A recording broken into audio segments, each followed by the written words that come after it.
Welcome to ఆకేర్ news.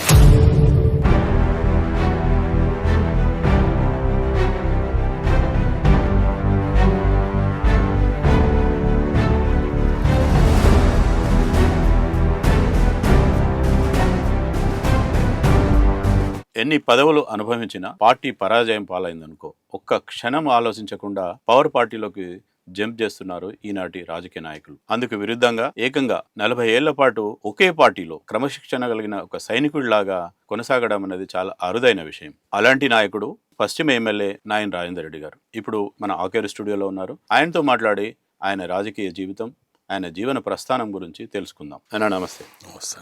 ఎట్లున్నారు? Fine sir. Congress పార్టీలో నిజానికి ఒక క్రమశిక్షణ కలిగిన ఒక సైనికుడిలాగా దాదాపు 38 ఏళ్ళు, అంటే నా దాదాపు 40 ఏళ్ళ కాలము కంటిన్యూ అయ్యారు. ఎన్నోసార్లు అవకాశాలు వచ్చినట్టే వచ్చి చేజారిపోయినాయి. ఈసారి ఎమ్మెల్యే అయిన తర్వాత అసెంబ్లీలో నిలబడి అధ్యక్ష అని అన్నప్పుడు ఎట్లుంది మీ ఫీలింగ్?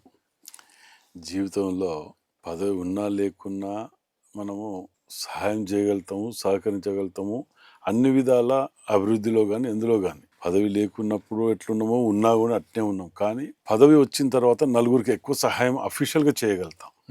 అఫీషియల్గా అంటే ఇప్పుడు చాలా మంది నమ్మకంతో ఉన్నారు, అన్న ఉన్నాడు మనకు ఇక్కడ మనం చేయగలుగుతాడు అని చెప్పి ఆశతో చాలా మంది వస్తుంటారు. అది 24 గంటలు పెట్టుకొని కూర్చున్నా వస్తూనే ఉంటారు. కానీ అందులో ఉన్న తృప్తి ఎన్ని కోట్లు పెట్టినా దొరకదు. ఇలా మీరు అన్నది ఇప్పుడు 38 ఏళ్ళ నుంచి 40 ఏళ్ళని అది నా ఆస్తి. రాష్ట్రంలో ఒక 10 మందిలో నేను ఒకరిని అయినందుకు జీవితంలో నాకు అంతకంటే పెద్ద ఇంకా ఇది ఏం కావాలి? పార్టీలు మారుకుంటూ పోవాలంటే ఇలా నేను ఎప్పుడో మంత్రిని కావాలి. ఎస్. అయితే ఒక్క మాట, ఇప్పుడు ఇందాక మనం అనుకున్నట్టు అంటే అసెంబ్లీకి వెళ్ళడం, అందులో అడుగు పెట్టడం, ఆ తర్వాత మొదటిసారి అధ్యక్ష అని అన్నప్పుడు నిజంగా ఒక థ్రిల్, ఒక ఫీల్, అరే నేను సాధించిన అనేది ఉంటుంది కదా, అది ఎట్లా ఉంది అది చెప్పండి. జీవితం ధన్యమైంది అనుకున్నా మొదటిసారి అక్కడ. అది నా కోరిక కూడా అధ్యక్ష అనాలనేది. అప్పుడప్పుడు మిత్రులను కూడా జోక్ చేసుకునేది, ఈసారి టికెట్ రాకపోతే ఏం చేస్తారు అంటే కుర్చీ తీసుకుపోయి అలా వేసుకొని కూర్చుంటా నవ్వుకుంటా అనుకున్న సందర్భాలు ఉన్నాయి. కానీ ఇలా నిజంగా కూడా నేను ప్రమాణ స్వీకారం చేసినాక మాట్లాడుతున్నప్పుడు అందులో ఉన్న ఇది సమస్యల మీద మాట్లాడినప్పుడు కొందరు ఉంటారు ఏళ్ళ తరబడి కూడా ఒకసారి మాట్లాడలేకుంటుంటారు. కానీ నేను పోయిన 1 వీక్లోనే నాకు అవకాశాలు ఇచ్చిండ్రు, 2 సార్లు మాట్లాడగలిగాను. చాలా సంతృప్తి ఉన్నది. ఇంతకాలం ఎదురు చూడడం అంటే మీరు ఒక్కరే కాదు కదా, మీ కుటుంబ సభ్యులు, మీ స్నేహితులు, మీ బంధువులు, మీ చాలా మంది ఎదురు చూసిన ఈ సందర్భం కదా. ఎమ్మెల్యే అయినాక ఎట్లా ఫీల్ అయినరు, వాళ్ళంతా ఎట్లా షేర్ చేసుకున్నారు మీతో? ఇక దానికి ఇది లేకుండా there is no words to say. అసలు దానికి మాటలలో చెప్పడానికి ఇది లేనంత సంతోషం. నా వాళ్ళు, నేను, మనము వచ్చిన అనేది అందరికీ ఉంటుంది కదా. అరే మాకు దగ్గర అని చెప్పుకోవటానికే కానీ మాకు కూడా అరే నేను కన్న కళను నెరవేరిందనే సంతోషాన్ని అందరితో షేర్ చేసుకోవటానికి. దానికి ఇప్పటి గతంలో ఏమైనా టికెట్ అన్నప్పుడల్లా నేను ఎటన్నా వారం రోజులు బయటికి పోతే అక్కడ కూడా ఓదార్పు యాత్ర ఉండేది. అయ్యో పాపం ఇంతకాలం కాంగ్రెస్లో ఉన్నారు కదా, అయ్యో రాలేదా, ఫంక్షన్ పోయినా ఎక్కడికి పోయినా ఉండేది. ఇప్పుడు నువ్వు పడ్డ కష్టం నీకు ఫలితం అనేది ఒక మెసేజ్ అయితే ఇవ్వగలిగింది. ఏంటంటే నమ్ముకున్నోడు, కష్టపడ్డోడు ఎప్పుడు చెడిపోడు, చరిత్రలా లేదు అనేది మరోసారి తిరగరాసే విధంగా నా లైఫ్ హిస్టరీ ఉన్నదని మాత్రం అనుకోగలుగుతా. ఎమ్మెల్యే గారు, ఒక్కసారి మీ బాల్యంలోకి వెళ్దాం. అమ్మా నాన్న ఏం చేసేవారు, ఎక్కడ మీ ఊరు, మీ బాల్యం అంతా ఎక్కడ గడిచింది? అమ్మ నాన్న వాళ్ళు పెళ్లి చేసుకోగానే హన్మకొండకు షిఫ్ట్ అయ్యారు. మా ఒరిజినల్గా విలేజ్ మాటేడు, తొరూరు అవతల 1.5-2 కిలోమీటర్స్ ఉంటుంది. మాటేడు పాలకుర్తి కాన్స్టిట్యున్సీ. తొరూరు దాటిన తర్వాత 1.5 కిలోమీటరు. సో అందులో జనగాం జిల్లా కిందకి వస్తుంది అనుకుంటే ఇప్పుడు అంతే, తొరూరు మండలం. మా నాన్న వాళ్ళు 4 అన్నదమ్ముళ్ళు, 4 ఇట్లా పెద్ద ఆయనకు గడి ఇచ్చేసి మాటేడు ఇచ్చేసాను. భూస్వామ్య కుటుంబమే ఈ దొరల గడీలు, దొరలు ఈ సంప్రదాయం ఉన్న కుటుంబం అన్నట్టు. ఎన్నడూ ఆ అవకాశం రాలేదు, చెప్పుకోలేదు, నన్ను ఎవరు అడగలేదు, నేను చెప్పుకోలేదు. పెద్ద ఆయనకు మాటేడు గడి ఇచ్చేసిండు, ల్యాండ్స్ అక్కడ ఇచ్చిండు. సెకండ్ మా ఫాదర్ మాకు నర్సులపేట మండల్ బిడ్షెట్గూడెం దగ్గర ఉంటుంది, దాట్ల విలేజ్ లో మాకు ఇచ్చారు ల్యాండ్స్. మిగతా చిన్నోళ్ళిద్దరికి మహబూబాద్ దగ్గర తాళ్ళపూసపల్లి ఉంటుంది, అక్కడ ఇచ్చాను. ఇవాల్టి వరకు మేము యాన్సిస్టర్స్ ప్రాపర్టీ, ఇవాటి వరకు గజం కూడా అమ్మలేము మేము ఎక్కడ. ఏది దాట్లలో మాకు ఇచ్చిన ల్యాండ్స్ మా తాతల తరాలకి వెళ్ళి ఇచ్చిన వెనకటి మూట బావిలు కానీ, కూకుడుకాయ చెట్టు, మామిడి తోట, ఇవన్నీ కూడా ఆహా. వెనకట పెట్టినాయి. ఇప్పుడు మేము చేసినవి మేమేం చేయదు కాదు. ఉమ్, ఉమ్, ఆ ల్యాండ్ ఎక్కడి నుంచి ఎక్కడికి ఉంటుందో కూడా నాకు ఇప్పటికీ ఇంకా తెలియదు. 1-2 సార్లు పోయినా కానీ గుర్తుండదు. ఉమ్. ఫాదర్కి పూర్తిగా తెలుసు, తమ్మునికి తెలుసు. ఎన్ని ఎకరాలు ఉండొచ్చు? 82 ఉండొచ్చు అనుకుంటున్నాను, అంత కలిపి ఓకే. అందరి మీద కలిపి. ఇప్పుడు చాలా. ఫాదర్ కానీ, తమ్ముడు కానీ, నేను కానీ, ఇట్లా అమ్మ ఇట్లా అందరి మీద కలిపి 82 ఎకర్స్ ఉంటుంది నాకు తెలుసు. ఆహా. ఉమ్, నాకున్న అవగాహన అది, బట్ నాట్ షూర్. ఉమ్. ఎప్పుడు కూడా మేము గజం అమ్మలే, ఇప్పటికి కూడా అమ్మలే. ఇప్పుడు ఈ మధ్యలో కొన్న ఏం లేవు మేము. ఆ. మేము ఎన్నడూ మా నాన్న కొనలేదు, నేను కొనలే. ఉహుం. అంటే తాతలు. తాతల నాడు ఎప్పుడైతే పార్టీషన్ వచ్చి అందరికి నలుగురికి 4 ఇచ్చేసిండ్రో అప్పటి ఆస్తులే తప్ప అప్పటి పేపర్లు ఇప్పుడు మార్చేటి ఏమి ఉండే అలా. ఆహా. పాస్బుక్లు కానీ ఏవి కానీ అన్ని అప్పటికే వచ్చినాయి అవి. ఉమ్, అక్కడి నుంచి నాన్న వాళ్ళు ఇక్కడికి వచ్చి నయం నగర్ లో అశోక థియేటర్ కృష్ణారెడ్డి గారు అని ఉన్నారు, వారి ఇంట్లో కిరాయికి ఉండే నాన్నమ్మ నాన్న వాళ్ళు వచ్చి ఉమ్. అక్కడ ఇక్కడనే ఉన్నారు. ఇక్కడనే ఉన్నాక పెళ్లి కాగానే ఇక్కడికి వచ్చి షిఫ్ట్ అయినరు. ఆ. ఎందుకని అసలు నిజానికి అక్కడ అంత భూములు ఆస్తులు ఉన్నాయి కదా, ఇక్కడికి షిఫ్ట్ కావాల్సిన అవసరం ఏముండే? ఈ అప్పుడున్న పరిస్థితులల్లా ఏంటిదని అంటే నాన్న మెంటాలిటీ ఏంటంటే ఆశకు పోకపోయేది. ఉమ్, కొత్తది కొనేది లేదు, ఉన్నది కాపాడుకుని ఉంటే చాలు అని ఉన్న కాడికి మనం ఎట్లైనా బిజినెస్ రన్ చేసుకోవాలని. అప్పుడు నాన్నకు ఒక కాంట్రాక్టర్ ఉండే, అచ్చా. ఆ. గుత్తేదారు అనేది. అప్పుడు ఇక్కడ కాంట్రాక్ట్ వర్క్ చిన్న చిన్న కాంట్రాక్ట్ చేసేది. అక్కడ కూడా ఊర్లలో కూడా అక్కడ చేసేది, కాంట్రాక్ట్ చేసేది. ఇక్కడనే ఎక్కువ ఉండేది. మేము మిషన్ హాస్పిటల్ ఇక్కడనే పుట్టి ఇక్కడనే పెరిగినాం. ఇక్కడనే మా ఎడ్యుకేషన్ గిట్లా అంతా ఇక్కడనే అయిపోయింది. ఓకే. దాని తర్వాత ఒకసారి ఎలక్షన్స్ సర్పంచ్ ఎలక్షన్స్ మామయ్య నిల్చొని ఉండే. ఉమ్, మేము ఆడికి ఊరికి పోయినప్పుడల్లా అక్కడ నాకు కూడా చిన్నపాటి టీం ఉండేది. అక్కడ ఒక 10 మంది నా ఏజ్ గ్రూప్ వాళ్ళు ఉండేది. అచ్చా. అప్పుడు సర్పంచ్ ఎలక్షన్స్ అప్పుడు నాన్న మీద అటాక్ చేయడానికి ఏదో వచ్చినప్పుడు గొడవ అయినప్పుడు కేసులు అయినాయి. కేసులు అయితే నాన్న A1 A2 నేను 9 మంది ఊరి గుడిసెల వాళ్ళు ఉండేది. ఉమ్, ఈ 11 మంది మహబూబాద్కు పోయి వచ్చేది. ఆహా. అప్పుడు కేసు అక్కడంటే మహబూబాద్ అవును, కొట్టుకొస్తుంది. Revenue division. ప్యాసింజర్ రైలుకి ఇక్కడ కాజుపేటలు ఎక్కేది, ఆడ దిగేది. ఆడ చిన్నాన్న వాళ్ళు తాళపూసపల్లి కదా మహబూబాద్లోనే ఇండ్లు. ఉమ్, కోర్టు అటెండ్ అయ్యేది, ఆడనే భోజనం చేసేది, మళ్ళీ సాయంత్రం ప్యాసింజర్కి వచ్చేది. ఓకే. అంత చిన్న ఏజ్లా ఉమ్, ఏం నాన్న చదువుతున్నారు అప్పుడు? అంత ఐడియా లేదు. ఉమ్, ఈ ఐడియా అంటే హై స్కూలేనా? అంతేగా. గడిలో సాంప్రదాయం ఉన్నది కదా, పాతకాలంలో చెప్తారు కచరాలు, గుర్రాలు లేకుండా మిగతా అట్లా.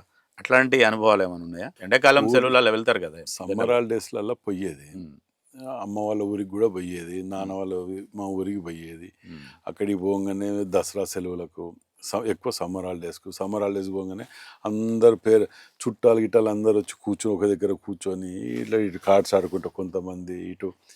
అప్పుడు ఆడవాళ్ళు ఉంటే ఓనగుంటలని అవి ఇవి చిన్న చిన్న అన్ని ఆడుకుంటా పిల్లలందరం ఒక దిక్కు మేమో దిక్కు. ఉమ్, మామిడికాయలు తోటకి వెళ్ళి తీసుకొచ్చి మధ్యలో గచ్చు ఉంటుంది, ఉమ్, ఈ సైజు గచ్చు ఉంటుంది, ఉమ్, మీద ఓపెన్ ఉంటుంది ఇంట్లో. ఆహా. ఆ గచ్చులో కింద హోల్ని మొత్తం ప్యాక్ చేసేసి ఉమ్, ఆ గచ్చులో వాటర్ అంతా ఫిల్ చేసి ఉమ్, అందులో మొత్తం మామిడికాయలు పోసేది అన్నట్టు. 1 డే నానబెట్టేది. ఆహా. నానబెట్టి ఒక 10 మందిని వచ్చి కత్తిపీటలు గిట్ల పెట్టి అన్ని కట్ చేసి పచ్చడి పెట్టి ఉమ్, ఉమ్, సమ్మర్ హాలిడేస్ అయినాక మేము అందరం మళ్ళా సిటీకి వచ్చే టైంకు ఎవరి జాడీలు వాళ్ళ, అప్పుడు జాడీలు ఓకే. ఆ. ఎవరి జాడీలలో పెట్టి ఇట్లా నరేందర్ రెడ్డి లేకపోతే ఇట్లా రామ్మోహన్ రెడ్డి ఎవరి జాడీలో మేము రాసి ఆ ఫలారాలు అప్పాలు గిట్ల అన్ని ప్యూర్ నెయ్యి ప్యూర్ మిల్క్ మంచి ఇవి ఉండేది. అప్పుడు ఉమ్, ఎవరి గంపలలో వాళ్ళకి ప్యాక్ చేసి వాళ్ళ పేర్లు రాసి పోయేటప్పుడు కచరం బండ్లలో కానివ్వండి ఉమ్, ఆ బండ్లలో పెట్టి ఎవరి బండ్లలో వాళ్ళు పెట్టి బస్సు మేము ఇప్పుడు అమ్మ వాళ్ళ ఊరికి పోయినాం అనుకోండి గొట్టిపడితే ఉమ్, ఆడికెళ్ళి బొమ్మకలు రావాలి బస్సు రావాలంటే. ఆహా. మార్నింగ్ 4 o'clock లేస్తే నైట్ ఆల్ట్ బస్సు ఉంటుంది అక్కడ, ఓకే. ఆడనే ఉంటుంది బస్సు బొమ్మకల్లా. ఉమ్, మేము అక్కడికి వెళ్ళి వచ్చి బస్సు పొద్దుగాల 3 గంటలకు అట్లా లేచి 4 గంటల వరకు అక్కడికి వస్తే 4 గంటలకు ఆ బస్సు బయలుదేరి హన్మకొండకు వస్తుంది అన్నట్టు. ఉమ్, ఉమ్. వచ్చే సందర్భాలు చాలా తీపి గుర్తులు అవన్నీ.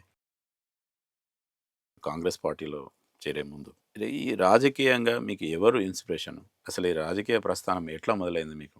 వాస్తవానికి అండి ఇక్కడ గౌడ్ ప్రాక్టీసింగ్ హై స్కూల్, ఉమ్, ఇప్పుడు LBHS LBHS, బొబ్బుడాల మస్కి అని కూడా అంటారు కాబట్టి ఆ. ఏంది అన్న బొబ్బడలా మీద ఏంది అక్కడ?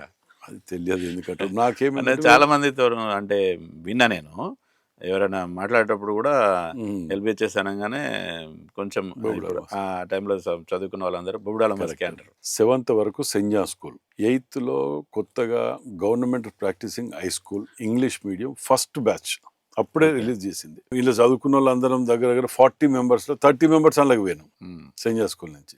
8th తర్వాత 9th క్లాసులో ఏమో ఒక గొడవ అయింది, ప్రిన్సిపాల్ని నెట్టేసిండ్రు 4 వచ్చి. మేము పరేడ్లో ఉన్నాం, ఫ్లాగ్ హెస్టింగ్ అవుతున్నది.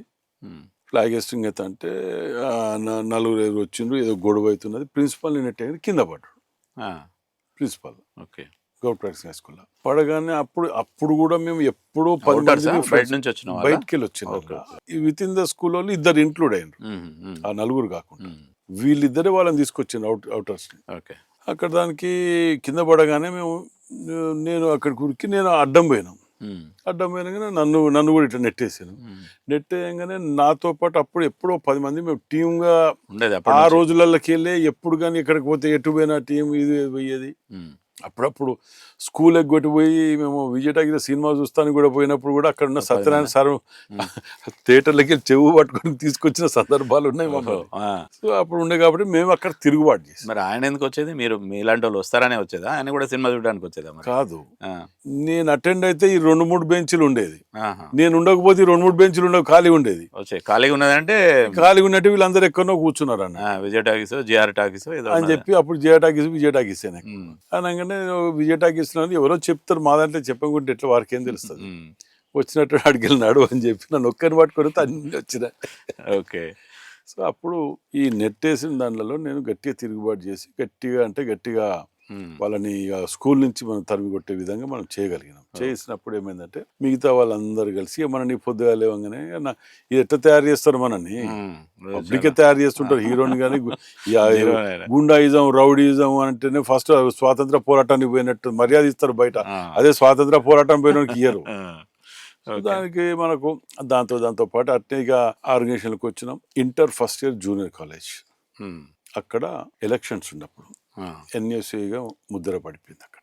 ఈ టీంని మనం ఇది చేసుకోగలిగితే రాజేందర్ అనేటోడు ఒక టీం ఇది చేసుకోవాలని అప్పుడు నాకు అలా మెంబర్షిప్ ఇవ్వటం.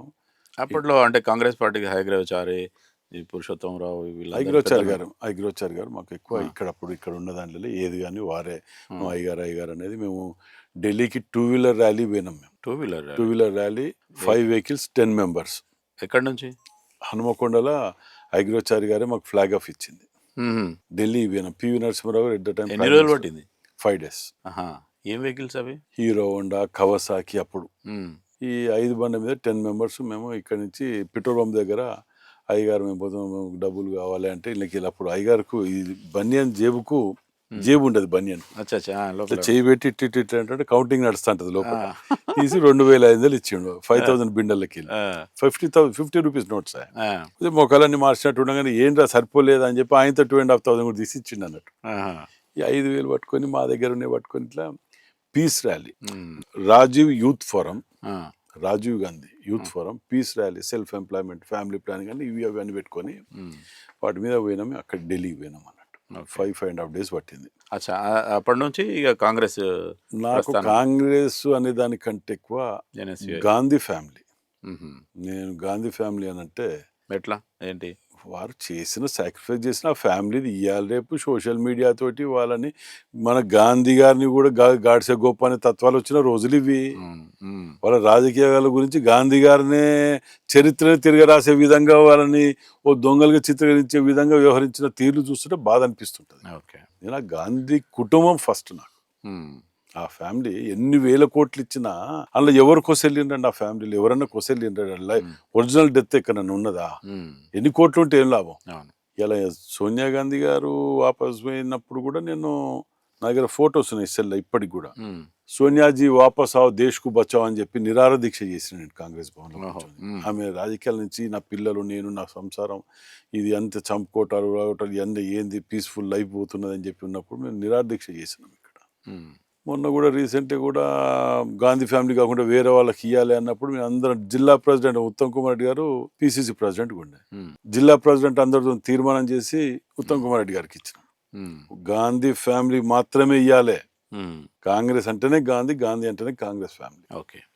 ఆ తత్వంలో ఆడలో పోయి తర్వాత ఢిల్లీ ర్యాలీ ఇవన్నీ తర్వాత నెక్స్ట్ ఎట్లాంటి యాక్టివిటీస్లో ఇంకెక్కువ పార్టిసిపేట్ చేశాను మీరు?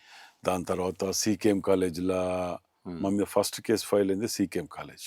ఓకే. సీకేఎం కాలేజీలో బ్యానర్ కడతానికి బట్టి శ్రీనివాస్ తెలుసు, ఇక్కడ శ్రేవన్, వీళ్ళు ఎన్ఎస్ఏ బ్యానర్ కడతానికి పోతే అక్కడ ఏబీపీ వాళ్ళు కింద వేసి కొట్టి తొక్కి అప్పుడు బాగా ఇబ్బంది చేశాను. దాని తెల్లారి మళ్ళీ మేము పోయినాం. ఆడిపోయినప్పుడు గొడవలు అయినాయి. గొడవలు అయినాక అనుకోకుండా నర్సింగారావు అని పర్కాల అతను ఉండే, పెద్ద ఇష్యూ అయింది, గొడవలైన వారికి అప్పుడు ఇట్లా కట్ అయింది ఎవరికి నరసింహారావుకు. ఓహో ఆ. కట్ అయినాక అప్పుడు ఈనాడు పేపర్లో Prasad Raju garu municipal chairman, Jangareddy MP, CKM college పై దుండగుల దాడి నరసింహారావు కత్తిపోట్లు అని పడ్డది.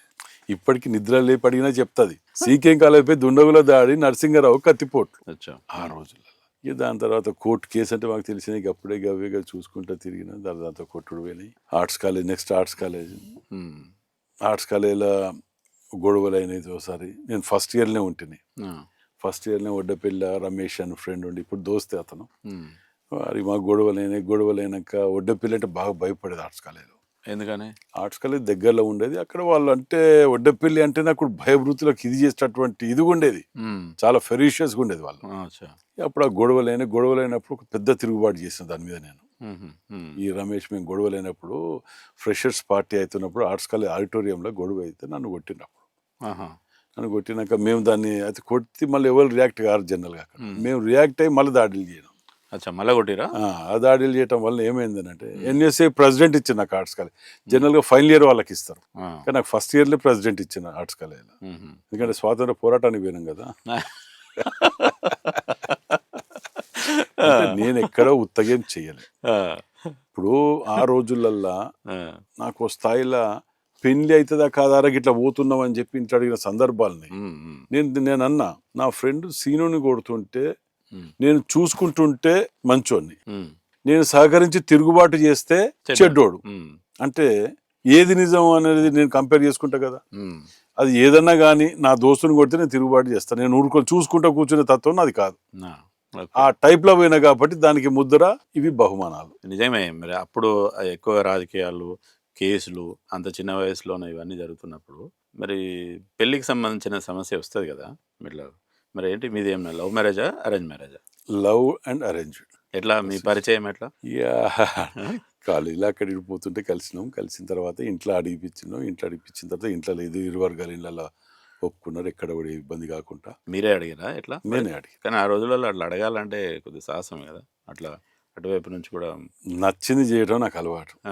ఏదేమైనా అది ఏమనుకుని నాకు మనసు చెడు దాంట్లో అనేది కాదు, నాకు నచ్చాలే, మంచి పుట్టి దానికి ఎక్కడ వెనకాడేది ఉండదు. ఓకే. దాన్ని దిగజారుతారు అనుకుంటారా, ఇంకేమనుకుంటారా, ఇంకేం పెళ్లి పెడతారు, బట్ నా దాని గురించి నాకు ఇది లేదు. నచ్చినాం, మనం చేయాలనుకుంటాం, ప్రాపర్గా పోతాం. తర్వాత పెద్దలు కూడా మాట్లాడుకొని అనుకున్నారు, అరేంజ్డ్ మ్యారేజ్ జరిగింది.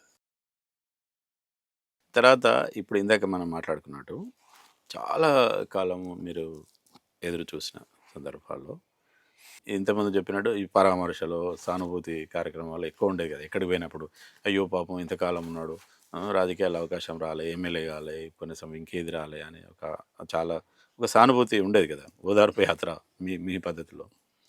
ఈ తర్వాత ఒక్కసారి మీకు ఒక ఎమ్మెల్యే అయ్యారు. ఎమ్మెల్యే అయిన తర్వాత అంతకుముందు ఎక్కడో ఒక దగ్గర మనకు చాలా తక్కువ చూసి ఒక చిన్న చూపు, అంటే సహజంగా ఎమ్మెల్యే అయినప్పుడు వచ్చే అధికార పార్టీకి సంబంధించిన ప్రోటోకాల్ ఉంటుంది, అధికార దర్పం ఉంటుంది, అంత ఇంటి ముందు అవన్నీ వాతావరణం వేరు ఉంటుంది.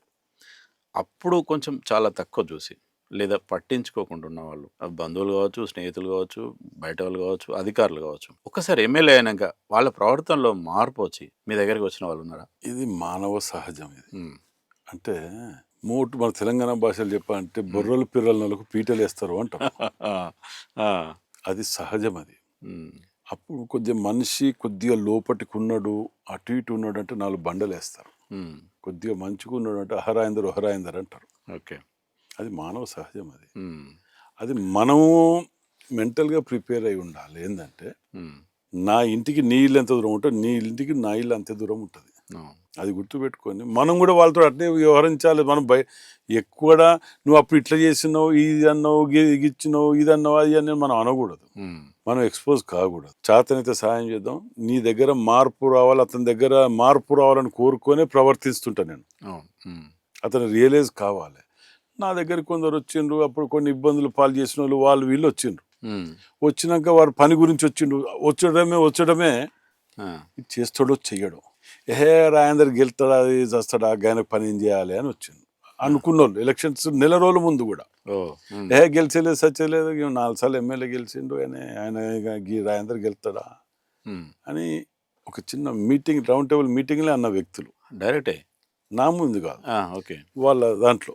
ఉమ్, నా ఇంటెలిజెన్స్ నాకు ఉంటుంది కదా, నాకు తెలుస్తుంది కదా. ఉమ్, అందరు కలిసి వచ్చింది. ఉమ్. మళ్ళా వచ్చినప్పుడు టక్క ఫోన్లు చేసిన పనులు చేసేసిన వాళ్ళు. అచ్చా, మళ్ళీ గెలిచిన తర్వాత వచ్చి వాళ్ళే గెలిచిన తర్వాత ఆ. వాళ్ళు వచ్చిండ్రు వాళ్ళే ఎందుకో గెలిచేదా సచ్చేదా ఇప్పుడే మనం అని మాట్లాడదాం. అన్నోళ్ళు ఉమ్, తర్వాత ఓ పని గురించి వచ్చిండ్రు. ఉమ్. అందులో కొంతమంది నాకు సింపదర్స్ కూడా ఉన్నారు. ఓకే. ఆ 20 మందిలో ఉమ్, 5-6 ఉన్నారు. మెజారిటీ అటు సపోర్ట్ ఉండే. ఉమ్, రూలింగ్ గవర్నమెంట్ కదా, భయానికి భక్తికి వాళ్ళ బిజినెస్ అవి ఇవి ఉంటాయి కదా. అలా వాళ్ళు ఇంత చందా వేసుకొని ఆడికి తీసుకుపోయి ఎమ్మెల్యేకి ఇవ్వాలి, అక్కడ ఎమ్మెల్యే అప్పుడున్న ఎమ్మెల్యేకి ఇవ్వాలని ఆలోచనతో ఉన్నోళ్ళు వాళ్ళు. ఉమ్. అరే పాపం రాజేంద్ర కూడా నిల్చున్నాడు కదా, ఇద్దామని చెప్పి ఈయన కూడా ఇస్తే కొంచెం బాగుంటుంది కానీ వాళ్ళు ఒకళ్ళు ఇద్దరు అన్నారట. అచ్చా. అసలు గెలిచేదా సచ్చేదా అవసరం లేదని చెప్పి ఆడు తీసుకుపోయి ఇచ్చి. ఓహో. పర్లే, నేను ఎవరిని కూడా రాజకీయ 11 ఏళ్ళ జీవితంలో ఏ రోజు కూడా నేను ఎవరిని చెందా అడగలే. ఉమ్, ఒక ఇద్దరు అంటే ఏమి అడగలే అంటే ఇద్దరిని అడిగినాం. ఉమ్. ఒకరో అడగకుండా పంపించారు. ఓకే. ఒకటి ఇనిగాల వెంకట్రామరెడ్డి కూడా చైర్మన్ ప్రస్తుతానికి. ఉమ్. ఆఫీస్లో భోజనాలు పెడుతున్నాం, వదిలి పెడితే కింటా చికెన్ పంపిండు ఓహో. ఆ వంటలకు. రెండోది వరంగల్లో బీడీ ఫ్యాక్టరీ ఉండేది. మనం పోచం మైదానం నుంచి పోతుంటే రోడ్ సైడ్ గోడల మీద ముస్లిమ్స్ కొందరి నాయకుల ఫోటోలు ఉంటాయి. ఉమ్. జలాలుద్దీన్ ఏదో ఉన్నది ఆయన పేరు, ఇప్పుడు లేరు, చనిపోయాను. ఆ. యూత్ కాంగ్రెస్ మీటింగ్ అవుతుంటే అంబేద్కర్ భవన్లో మా వాళ్ళు ఉండి భోజనాలకు ఇంత ఖర్చు ఎత్తుకుంది, ఏమైనా భోజనాలు పెట్టమని అడుగుదాం, మనకి ఇంత ఖర్చు వస్తుంది కదా, ఒక భోజనాలు ఆయన పెట్టమని అందామని అన్నాడు. ఉమ్. ఎంత అవుతుంది అంటే ఇంత అనుకున్నాం. సరే ధైర్యం చేసి పోయినాం ఆయన దగ్గరికి. ఆఫీస్కి పోయి साहब ऐसा है 35,000 38,000 आ रहा है बिल, ऐसे आप स्पॉन्सर कर सकते हो क्या అని చెప్పి ఆయన కాంగ్రెస్ అతను అడిగితే ఏమన్నాడు, 50,000 దియే తో కుछ ప్రాబ్లం है क्या. Okay, great. ఫస్ట్ వ్యక్తి ఆయన 50,000 ఇచ్చాడు. ఉన్నారా ఇప్పుడు ఆయన? లేట్, చనిపోయాడు. అచ్చా. ఆ రోజు మీటింగ్ లో ఆ ఫొటోస్ ఉన్నాయి. అది ఒక 100 సార్లు చెప్పిన డయాస్ మీద నేను ఆయన పేరుని చెప్పిండని. అది గిన్నిసార్లు ఎందుకు చెప్తుంటే, రేపు కింద ఉన్న వాళ్ళు తల్లిదండ్రుల మీద బతికేటోళ్ళం అప్పుడు మేము. ఒక్కొక్కటి కాంట్రిబ్యూట్ చేసుకుంటా. నేను ఇంటర్ నుంచే మా అమ్మ నాన్న వాళ్ళని కొంచెం ల్యాండ్ అమ్మివ్వండి, నేను బిజినెస్ చేసుకుంటా, చదువు నాతోటి కాదు అని చెప్పి నేను మా అమ్మ నాన్న మీద ప్రెజర్ చేసినాను. భూములు అమ్మితే పిల్లనియర్రా, భూమి అమ్ముతారా ఎవడన్నా అని చెప్పి మా నాన్న చాలా సీరియస్ గా ఒక గజం కూడా అమ్మనియలే. ఇప్పటికి అమ్మలే ఇంకా. మొన్న ఎలక్షన్స్ అప్పుడే కొంచెం అటు ఇటు కొద్దిగా అడ్వాన్స్ తీసుకున్నారు, మళ్ళీ దాన్ని ఆగిపోయింది. కానీ తీసుకోరా, ఏమైనా కావాలంటే తీసుకోరా అన్నాడు ఆఖరికి. ఆ ఇంటర్ నుంచి ఇవాళ వరకు కూడా మా నాన్న దగ్గర నేను రూపాయి తీసుకోలే. సో అప్పుడు ఏమైందంటే నాన్న నాకు ఇవ్వకపోవటం వల్ల నా దరి నేను వెతుక్కున్నా. ఇటు రాజకీయంగా నెగ్గాలి, ఎవరి దగ్గరికి పోయి కొన్ని రూపాయి సుధాకర్ అన్న ఓ 500 అంటే రేపు 5,000 పని చేయాలి నేను. ఆ తత్వం నాది. వారి దగ్గర చిన్నగా కావద్దు అనేది మొదటికెళ్ళి కూడా కొద్దిగా కొలెస్ట్రాల్ ఉండే. మనం డైరెక్ట్ అంటే ఈ చేయి జాపటం అనే దాని మీద కొద్దిగా నాకు ఉండేది. అది నాన్నతోటి ఇవాళ వరకు మా నాన్న దగ్గర నేను రూపాయి తీసుకోలేదు ఇంటర్ నుంచి అని అంటే అర్థం చేసుకోండి. మరి ఎట్లా మీకు ఎట్లా వచ్చేది డబ్బులు? నాకేందనంటే, నేను ఫ్రెండ్స్ ఉన్నారు నాకు సర్కిల్లో, హైదరాబాద్లో ఉన్నారు కొన్ని. అక్కడిక్కడ మంచి సర్కిల్లో నేను మొదటికెళ్ళి తిరిగేది కదా, అలా బాగుపడ్డ వాళ్ళు కొంచెం లిఫ్ట్ ఇచ్చాను. లిఫ్ట్ ఇవ్వటం మీన్స్ నాకు బిజినెస్ చేసుకుంటా అంటాను కదా, ఏం కావాలి చెప్పు నాకు, ఇంట్రెస్ట్ అవసరం లేదు, నీకు 2 years ఉంచుకుంటావా 3 years ఉంచుకుంటావా, ఎన్ని కావాలి నీకు. అప్పుడు 5 లక్షలు అంటే అది బిగ్ అమౌంట్. అది 5 లక్షలు అంటే అది ఇలా 5 కోట్లతో సమానం. ఇవ్వటం వల్ల అవి ఇవ్వటం వల్ల నేను కొన్నిట్ల బిజినెస్లలో అక్కడిక్కడ హైదరాబాద్లో నేను ఎక్కడ కూడా డైరెక్ట్ బిజినెస్లో లేకుంటేనే ఆన్ పేపర్లో ఉంటా. ఇప్పుడు ఉదాహరణకు మా తమ్ముడు అమరేందర్ అన్నాడు, వీళ్ళు బిల్డర్స్, నేను అలా షేర్ హోల్డర్. హైదరాబాద్లో ఫ్రెండ్స్ ఉన్నారు, వాళ్ళ దగ్గర నేను ఆడ షేర్ హోల్డర్స్, నేను స్లీపింగ్ పార్ట్నర్గానే ఉంటా. కష్టపడి వాళ్ళు సంపాదిస్తారు, నేను కష్టపడి ఖర్చు పెట్టుకుంటూ పోయేది కాబట్టి నాకు ఏర్పడలే. అట్లా నేను కొద్దిగా ప్రతిదీ కూడా నేను ఇది చేసుకుంటూనే వచ్చినాం కాబట్టి కొన్ని సందర్భాలల్లో బిజినెస్లో మంచి ప్రాఫిట్స్ వచ్చినప్పుడు ఏదో వచ్చినట్టు ఇది కొనుక్కునేది, ప్రాపర్టీ అదో ఏదో కొనుక్కుంటూ వచ్చేది. నేను 15 ఏళ్ల కింద బెంజ్ ఉండే నా దగ్గర, బెంజ్ కార్. ఓకే, 25 ఏళ్ల కింద లైసెన్స్ హోల్డర్ అని వెపన్ అనుకున్నా. ఆ రోజులలోనే ఐటీలో ఎంట్రీ చేయించిన వెపన్ నాది. అవునా? నేను ఎక్కడ కూడా నేను ఇప్పుడు ఏ పదవి అనుభవించలే. ఎట్లా ఇస్తారు మరి, మీకు ఎట్లా ఇవ్వనిచ్చారు అప్పుడు? నేను యూత్ కాంగ్రెస్ లో ఉన్నప్పుడు, అసలు యూత్ కాంగ్రెస్ లో ఉన్నప్పుడు బెస్ట్ ప్రెసిడెంట్ అవార్డు 2 సార్లు వచ్చింది స్టేట్ లో. రాజశేఖర రెడ్డి గారు ఇచ్చింది నాకు 2 సార్లు స్టేట్ లోనే బెస్ట్ ప్రెసిడెంట్ అవార్డు. ఇప్పటికి ఉన్నాయి అవి. అప్పుడు మరి ఎందుకు వచ్చిందో ఏందో తెలియదు కానీ 2-3 సార్లు నక్సలైట్స్ దగ్గర నుంచి కూడా నా మీద హెచ్చరించుకుంటూ వచ్చింది. 2-3 సార్లు వచ్చింది. అధికార పార్టీ కాబట్టి అప్పుడు అధికార పార్టీ అనేది ఒకటి. రెండోది యూత్ ని అప్పుడు నేను మీటింగ్ పెడితే బస్సులలో వచ్చేది, ఇట్లా వంగుకుంటూ వచ్చేది బస్సులు ఇట్లా అంటే వెయిట్ మీద కూడా ఎక్కి కూర్చొని వచ్చేది అచ్చా ఆ రోజులలో. ఎప్పుడు పెట్టిన 1000 వెహికల్ 1500 ఎక్కడ మన గుంటూరు సమరబేరి యాత్రకు ఆ రోజులలో 102 బండ్లు ఏందండి, సుమోలు కొత్తగా వచ్చినాయి అప్పుడు, ఓకే 2 బస్సులు 100 వెహికల్స్. అంటే ఇట్లా నక్సలైట్స్ నుంచి కూడా థ్రెట్ అనేది అప్పుడు కొద్దిగా టీవీలలో పేపర్లలో వచ్చింది. ఆ మహబూబాద్ అన్నప్పుడు ఒకసారి వచ్చింది. ఇట్లా ఈ రావటం వలన అప్పుడు నాకు గవర్నమెంట్స్ కూడా ఇవ్వటం జరిగింది అప్పుడు. దాంట్లో తర్వాత వాళ్ళకు కూడా వాళ్ళు అన్నీ తెలుసు, వాళ్ళకేం తెలియకుండా ఊరుకుంటారా? ఎవరి చరిత్ర ఏంది ఎవడేంటిది అనేది తెలియకుండా పుట్టు పురాతలు ఉంటాయి ఆడ. తర్వాత తెలియకపోవచ్చు. ఎన్నడూ కూడా మళ్ళీ నా మీద ఇది చేసినాం అది చేసినాం అని ఎక్కడ రాలేదు. ఇక అది జరిగింది. ఆ యూత్ కాంగ్రెస్ ఉన్నప్పుడు అయితే ఇప్పుడు వెపన్ విషయం వచ్చింది కాబట్టి ఏ ఇయర్ లో మీకు వెపన్ వచ్చింది? 98 అనుకుంటా. అంటే 26 years అవుతుంది. ఒక 2-3 సార్లు ఉపయోగించారా దాని ఏమన్నా? నేను ఎప్పుడు కూడా ఉపయోగించలేదు. కానీ అన్షటి మురళి టైంలో కానీ లేదా మహబాద్ టైంలో కానీ మీ మీదనే ఎక్కువ ప్రచారం అయితే జరిగింది. అన్షెట్టి మురళి గారు అప్పుడు కూడా వాస్తవానికి అది నన్ను అక్కడ చిన్న దేవస్థానం పంచాయతీ, అది దేవస్థానం ల్యాండ్ పంచాయతీ, ఇరు వర్గాలు కలవటం కొందరికి ఇష్టం లేక ఉంటే నేనేమన్నా అటు నలుగురు ఇటు నలుగురిని పెట్టుకొని చనిపోయిన కీర్తిశేషులు గుజ్జుల నరసయ్య గారిని పెద్ద మనిషిగా పెట్టిన.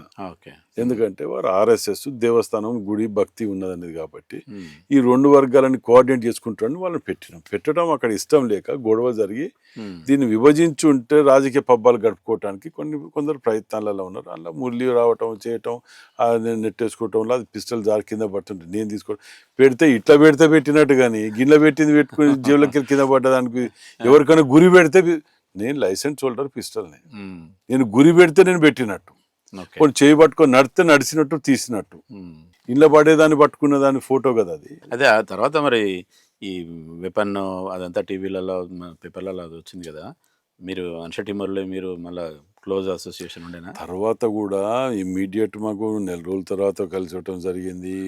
ఇంటికి రావటం, ఆయన రావటం, నా ఇంట్లో కొన్ని సంఘటనలు జరిగినప్పుడు నా ఇంటికి ఆయన వచ్చిపోవటాలు, చనిపోయే ముందు రోజు కూడా నాకు ఫోన్ చేసి అన్న మీ ఇంటి వెనక కొబ్బరికాయ కొడుతున్నాం రోడ్డుది, ఒకసారి మీరు వచ్చిపోతే బాగుంటుంది అంటే చాలా మంది విజిటర్స్ ఉన్నారు, నేను రాలేను మళ్ళీ మీరు కానీ అని కూడా చెప్పిన. నేను నా టెలిఫోన్ డేటా తీయండి అని మొత్తుకొని చచ్చిన ఆ రోజు. నేను కేసులు పెట్టారు. మీరు మీ మీద అంటే ఏవన్నా ఏమున్నది A4 ఇంత మంచి క్లోజ్ ఫ్రెండ్షిప్ ఉంది, మరి తర్వాత కూడా మీరు దాంట్లో ఇట్లా A4గా ఉండే అవకాశం వచ్చింది? ఎవరితో ఫ్రెండ్షిప్ ఉంది? ఎవరి అన్షటి మురళితో ఉండే అంటే అతను పోయిన తర్వాత పెట్టిన వాళ్ళు కదా ఇవి.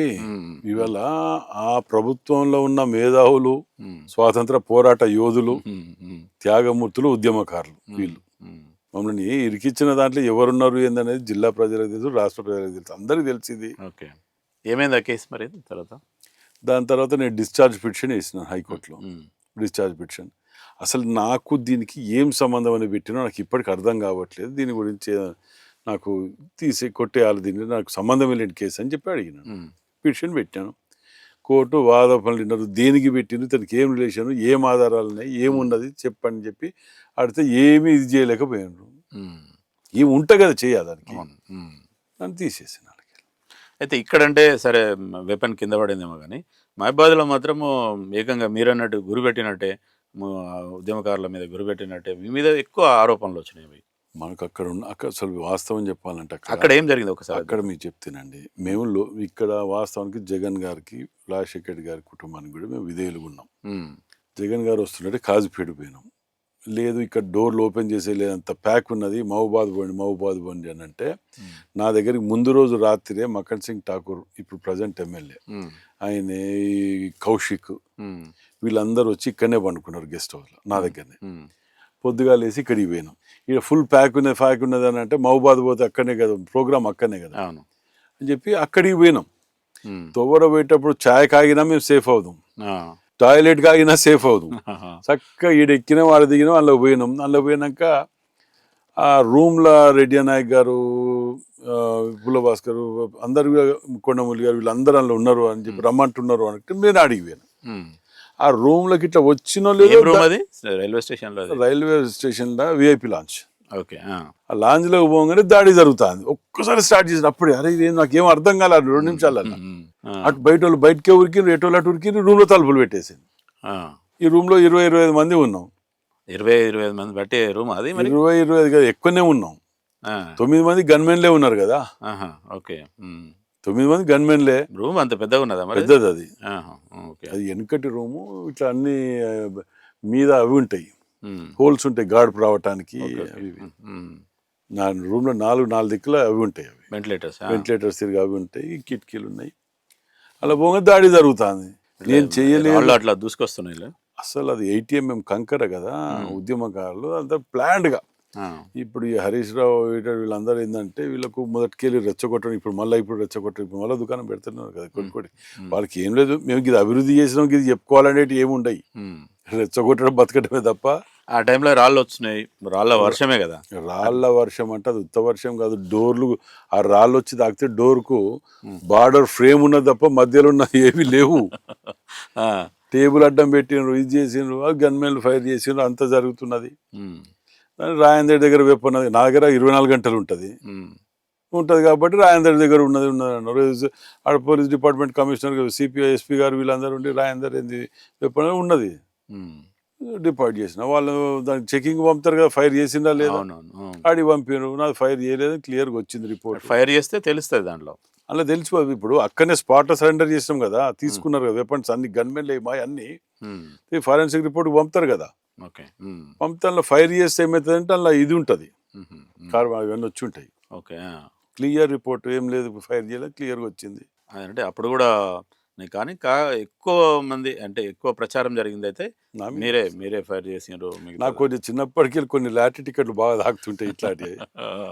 అనుకోకుండా వచ్చి ఇప్పుడు అందులో ఇది ఎవరు అడగారు ఇంట్లో, అక్కడ ఎవరు ఏది కేసులో ఎవరుండే, A1 మురళి గారు, 2 నేను, 3 కొండ సురేఖ గారు, 4 రెడ్డి నాయక్, 5 కవిత, 6 పుల్ల భాస్కర్, 7 పుల్ల పద్మావతి. 7 ఇట్లా కేసు అయినాక 6 నెలలనే 6 అందులో ఉన్నారు. నేను ఒక్కనే కాంగ్రెస్లో ఉన్నా. 6 మళ్ళీ తెలంగాణ ఉద్యోగ వాళ్ళు టీఆర్ఎస్ వాళ్ళు మాట్లాడేది రాళ్లకు పూజ చేసేది, ఈ మహబూబాద్ రాళ్ళని ఇంకేదో రాళ్ళని మహిమరాళ్ళు అని చెప్పి పూజలు చేసింది కదా. మళ్ళా మరి ఎవరినైతే మీరు ద్రోహులు ఇది అని చెప్పిన 6 ఎట్లా తీసుకున్నారు మీరు అలానే? దాని ప్రశ్నలకు కొన్ని ప్రశ్నలకు జవాబులు ఉండయి అంతే. ఇవి అన్నీ కూడా చాలా బాధపడేది మేము.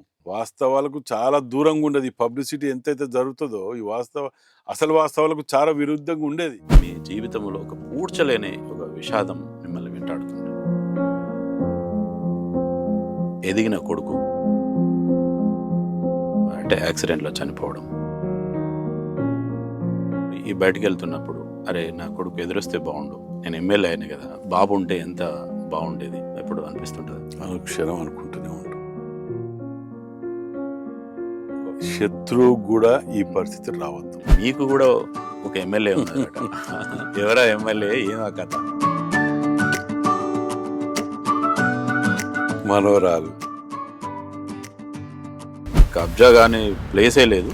సామాన్యుడు కూడా చాలా ఇబ్బంది పడుతున్నాడని చాలా సందర్భాల్లో చెప్పుకోవచ్చు.